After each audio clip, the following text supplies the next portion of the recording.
Shayna Armstrong, team leader and CEO of Keller Williams Success Realty, and I have just started this YouTube channel recently, and this is a new segment that I'm starting on wealth building, and I'm so excited to talk about this. This is one of my favorite topics, and I actually have Elinore here with us today. She's part of the elite group here with Keller Williams Success Realty, an amazing team that we have. That team did over 150 units last year, and they're always doing great things to lead generate and to add more people to their database. So we have here today the Your First Home book that recently came out by Gary Keller and Jay Papasan. So Elinore, tell us, what are you guys doing with this book? So we have actually incorporated this new way to where we are giving away these books to individuals who want to come into the office with us and do a little buyer consult, and we're going to give them this book, and it basically explains step by step and proven methods from years of experience on the correct way and the best way to approach purchasing your first home. And there's so many questions that come up in transactions that may not always get answered, or you're always in a situation where you're meeting with someone and you thought that you asked every single question, and the moment you step out of the office you think of 10 more questions. So this book is really to help guide those people that have questions and maybe are a little bit unsure, or just might have some trouble. And so this is really a great way to just be able to kind of self-teach yourself with this book too. So it's really great. We love it, and it's a great way to get some buyers into the door with, of course, a free gift. Absolutely, I love that. And we did a little meeting yesterday with some of our experienced agents, and Lindsay Maxwell, who's with Movement Mortgage, and she was teaching us that there's a new statistic out about the average age of the first-time home buyer. Do you know what the average age is now? Yeah, so the average age is actually 33 years old, which seems crazy to us because it's everyone thinks, like we were chatting, is everyone thinks that their first home has to be their dream home, and that's really not the realistic vision of it. And so it's, how do you get to that point to where you can finally purchase something of a dream home? And that's, again, kind of going back to the book, why we explain that it's a little bit easier than it may seem like it in the real world. So it's 33 is a crazy number if you really think about it. Yeah.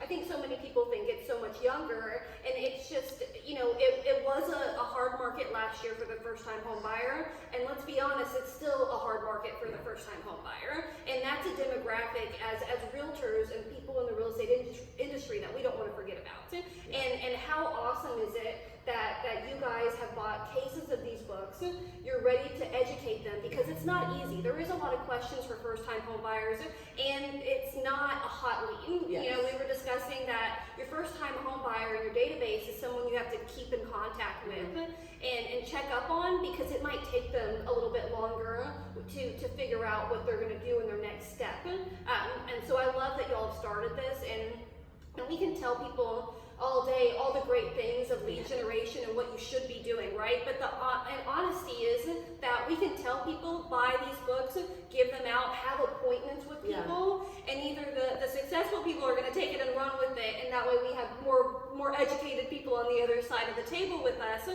or they're just not going to do it. So we want to share this information because we'd rather be in the business with people who are helping others on the other side as well. And like we were just talking about, a few years ago, I was helping a first-time home buyer, and she was probably like 36, and she was a single mom, and we were out looking at homes, and we were struggling because we had done a few offers, and she had lost out quite a few times to cash buyers. And so I was telling her about one of the offers that we had put in, and that, I'm so sorry we lost to this one, we'll keep searching. There was a cash offer, and so they took that deal. And during our next showing, she said to me, she pulled me aside and said, when you say, we lost to a cash offer, Shayna, you mean a conventional loan, right? And I said, no, I mean a cash offer. That's what I mean. And it made me realize that some first-time home buyers are just not educated on the wealth in the world or the way that money works. And buying their first home is the first, one of the first steps in wealth building, so that they can buy their dream home later, so they can have the equity to keep growing their wealth. Exactly. And I think there's so much that comes into it with, of course, everyone says social media has a huge influence on kind of all the way that we think. And so going back to that whole dream home, you don't have to have $1 million starting out to buy your first home. You know, there's so many grants nationwide, state, city that can help you get into a first home, just to be able to call something that's your own and being able to put your money towards something that you own and really not just throwing it away. And going back to stories, I have a buyer that I have been working with, and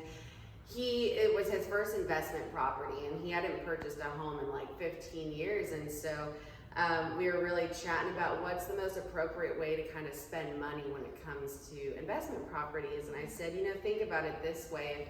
If someone was to give you $1 million today and you put it in a safe and you put it in the closet, it's going to be $1 million today, and it's going to be $1 million in 10 years. So it's going back to that saying that you got to spend money to make money. And of course, there's a right and a wrong way of doing it, but in this case, this is always going to build you wealth, just because it's just more opportunities for that kind of cash flow to come in. And so you don't need to buy a $300,000, $400,000, $500,000 home for your first home. It's, you know, as long as it's livable and it's something that you're comfortable in, then absolutely go for it.